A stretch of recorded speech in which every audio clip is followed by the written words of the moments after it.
안철수, 윤철수, 안철수, 예, 이제 손절해야 된다라고 명시적으로 표방을 한 사람은 한 명인 것 같아요. 나머지는 네. 다 익명으로 하는데 네. 중요한 게 이제 결국은 지금 출전한 그 봉숭아학당 8명, 저 누가 코미디 빅리그라고 A조, B조 왜 코미디 빅리그에 보면 조 편성해서 하잖아요. 네. 그래서 코미디 빅리그 그 만화 한번 좀 올려줘 보세요. 만화란다. 예, 네, 저렇게 저 단톡에 짤로 많이 다닙니다. 코미디 빅리그에 보시면 A팀, B팀, 뭐 C팀 이렇게 나눠서 징 울리고 막 하고 서로 배틀 하잖아요. 그래서 19, 20 하는데 뭐 19일은 이미 뭐 관심이 멀어진 것 같고 20날 이제 나경원, 이철우, 한동훈, 홍준표 이게 진정한 봉숭아학당일 것이다 이렇게 다들 기대를 하시던데. 저게 개싸움이겠는데요, 제가. 진흙탕.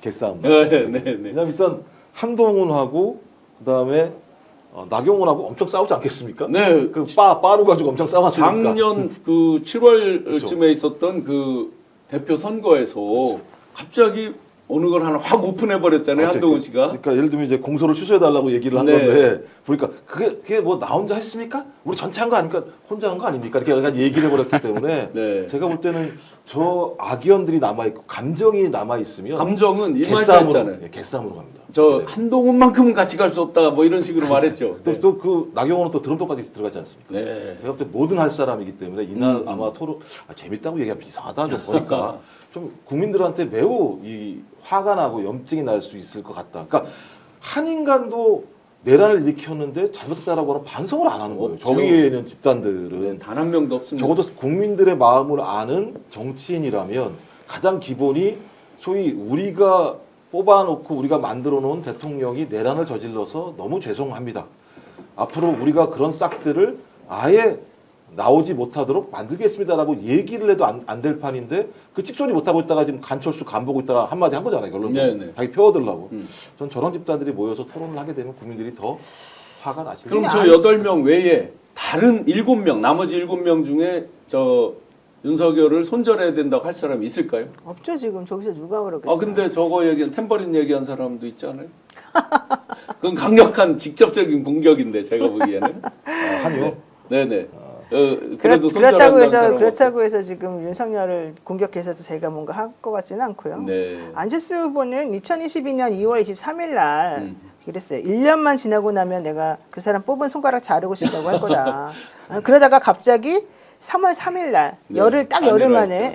예, 저는 윤석열 후보를 지지하기로 했습니다. 네. 왜 지지하기로 했는지도 말도 안 하고 그냥 본인은 그렇게 해놓고는 그 다음에 손가락도 당연히 유지가 되고 있고 그 위에 행동하는 거 보면 정말 이상하지 않습니까? 나는 손가락 유지만 된 게 아니라 여기다 써놨잖아요. 막 그게 따라해 이제 대자를 막 따라서 쓰게 대자. 그 손가락에다가 근데 또 이제 와가지고는 그 사람을 탈당시켜야 된다고 또 말하고 도대체가 아니 정치인은 목에 칼이 들어와도 그냥 소신을 가지고 움직여야지 사실 그 정치인의 정치 생명이 길어지는 거거든요. 네. 그래야지 뭐 자기를 지지한 사람이 조금 있든 많이 있든 간에 저 사람은 일관되게 뭔가 주장하는 사람이다 이게 나오거든. 근데 이 사람은 이랬다 저랬다 자기가 한 거에 대해서 반성도 안 하고 아무것도 안 하고 그래서 그나마 내가 보기에는 자기 마음속에서는 윤석열 같은 사람은 안 된다는 생각이 있는데 이제 정치적으로 그 사람하고 뭔가 손을 잡아야지 이게 될 것 같으니까 잠깐 잡았다가 우왕좌왕 하고 있는 게 아닌가 생각이 좀 듭니다. 뭐 본선에 대한 걱정은 1도 없지만 그 민주당 입장에서 국힘에서 누가 올라오는 게 가장 좋다고 보십니까? 또 누가 올라올 거라고 의원님 개인적으로 혹시 보십니까? 네.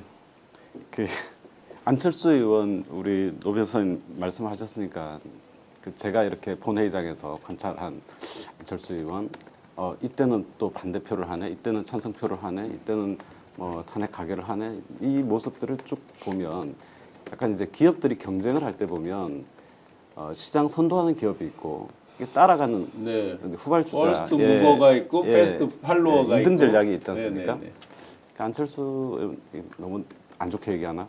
안 의원님 너무 이렇게 모든 의사결정에 전부 다 2등 전략인 것 같다. 그러니까 남들이 안 하는 의사결정들을 이렇게 하면서 본인의 존재를 유지하는 지금도 2위 그룹에 계신 거죠?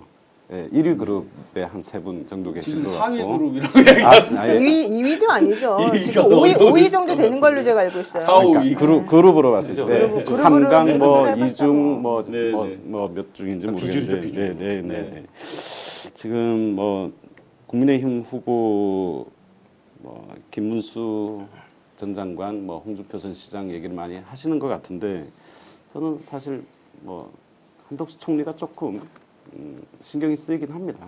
어떤 면에서 신경이 쓰이십니까? 민주당 입장에서. 뭐 지난 대선 때도 자당 출신이 아닌 사람을 끌어들여서 대립 사이로 모셔놨죠. 뭐 네. 대선 후보를 만들어서 뭐 정권을 잡아서 3년을 이제 말아 먹었는데 그 일을 다시 안 할 그런 집단이 좀 아니라는 측면에서 그렇고 이게 지금 뭐 국민의힘 대선 주자들 중에서 이 내란 사태와 관련해서 아무 책임이 없다, 뭐 네. 본인의 말에 전혀 하자가 없다 이런 사람 저는 거의 한 명도 없지 않나. 그리고 뭐 어떻게든 이길 수 있는 길을 찾는다라고 하면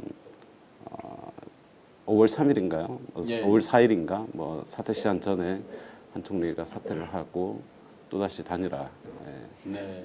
시도할 가능성이 있지 않나. 뭐 그 부분 조금 신경 쓰인다는. 의원님이 지금 현직에 계셔서 실명으로 누가 이길 것 같다 이건 조금 곤란하신 것 같고 박사님 뭐 단도직입으로 4명 4강과 파이널 누가 될까요? 김문수, 네 한동훈, 네. 홍준표, 나경원. 나경원. 나경원. 네 명이 올라갈 거라고. 안철수 아니고 나경원. 드론도까지 들어갔는데 예, 저도 또 똑같습니다. 되게 해주겠죠. 생각이. 저는 지금 상황이 제가 볼 때는 이번 주부터 반전이 있는 것 같아요. 홍준표 쏠림 현상이 꽤 높이 의원들이 많이 붙더라고요. 예, 네. 움직이고 있어. 제가 볼 때는 홍준표가 마지막에는 되지 않을까 이런 생각. 노영희 변호사님이 노력을 덜 하셨나? 명태균 씨가 어째 가만히 있어요? 홍준표 저 후보에 대해서. 아, 그게 검찰하고 관계가 있는 것 같아요. 네. 그 지난번에 제가 접견 갔을 때도 그 오세훈 씨하고 이제 홍준표 씨가 가장 큰 문제였잖아요. 자기하고 네, 관계에서. 그리고 실제 명태균 게이트 진상조사단에서도 홍준표 씨의 문제점에 대해서 되게 많이 지금 밝히고 있어요. 그런데도 오세훈은 이제 죽이는 건 확인이 됐는데 홍준표까지 죽이냐? 이제 이거를 지금 조금 걱정하는 것 같고. 그러면 영남권이 완전히 죽어버리거든요. 근데 검찰이 그것까지 고민을 해줘야 되는 건가요? 검찰은 고민을 한다는 거예요. 처음에는 안 그러려고 그랬어요. 처음에는 민주당이나 어차피 파면되고 나면 정권이 바뀔 테니까 차라리 이 정권, 새로운 정권하고 이제 같이 손을 잡거나 뭔가 좀 해보려는 시도를 처음에 했었는데 민주당이 검찰 조직을 가만두지 않을 거라는 거를 이제 사람들이 다 이해를 한 거예요. 그래서 그래도 설마 이제 이랬다가 완전하게 이제 민주당 지금 이재명 대표도 공수처를 살려야 된다. 이 얘기 지금 첫 번째 해보고 또 하나 기소청하고 수사청 분리해야 된다. 전락시키는 거죠. 네. 그리고 이제 나오는 얘기 하나는 검찰총장이 그러니까 장관급인데 그걸 차관급으로 내리겠다 지금 이런 얘기까지 나오잖아요. 그리고 예전에 사실 윤석열 때문에 중앙지검장, 고검장 뭐 이런 사람들 또 급도 다 막 내려갔잖아요. 그러니까 이런 모든 것들을 보게 되면 검찰 입장에서는 참사인데 그럼에도 불구하고 자기네를 살려줄 수 있는 사람은 검찰 출신밖에 없는 거죠. 팔은 안으로 보니까. 그러면 현재 지금 제일 시끄럽게 어쨌든 말해줄 수 있고 해줄 수 있는 사람은 결국 홍준표밖에 없다 이렇게 생각하는 거죠. 지금 나와 있는 사람들 중에 검찰 출신으로 자기가 욕을 먹거나 말거나 어쨌든 뭔가 해줄 수 있는 사람은 게다가 영향권에 자리 잡고 있는 사람은 홍준표밖에 안 보이잖아요. 한동훈은요? 같은 검찰인데. 그러니까 한동훈이가 조금 애매했었어요. 원래는 그래서 한동훈하고 손을 잡았다라는 얘기까지 나왔었는데 한동훈이가 헤게모니를 못 잡아. 한동훈이가 기본적으로 윤석열하고 완전히 분리가 되지도 않고 그렇다고 윤석열을 뛰어넘을 만한 뭔가 있지도 않고 그러니까 검찰이 지금 약간 양분화돼가지고 한동훈과 홍준표 둘 중에 어떻게 해야 되나 고민을 하는 중이었는데 홍준표는 어쨌든 차가 올라오잖아요. 계속해서.